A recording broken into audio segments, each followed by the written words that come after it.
Isang grupo ng mga lalaki ang napagdiskitahang bugbugin ng isa pang grupo sa Davao City. Isa sa kanila nasaksak pa. Sinubukang tumakas ng mga biktima sakay ng taxi. Pero pati ang taxi kinuyog ng mga suspect.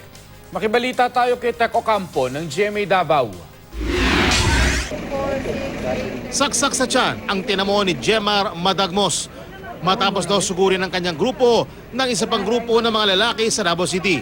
Ayon sa kasama ng biktima, galing sila sa Bungguyan Beach at nang pauwi na sana sila, bigla raw silang pinagtulungang bugbugin ng isa pang grupo. Wala may kalaban na to.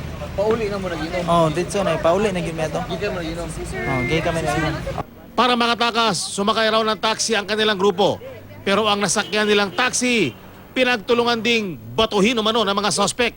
Nabasagan salamin sa likod ng bahagi ng taxi. Kanina po sila magkitabangan. Puro na yung mga samad na sa kuhan, naong. Diri tiyan, mga kabalo ka. Diri na sa taki, di pa ko kabalo nga na yung samad. Dilabay ba yung taxi? No, buwak na nun. Paniwala ng mga biktima na pagtripan lang sila ng mga suspect sa lugar dahil wala naman daw silang nakaaway roon. Narespondihan naman ng Central 911 ang mga nasugatan. Pinaghahanap na ng mga otoridad ang mga suspect. Tec Ocampo, Nagbabalita, Pilipinas.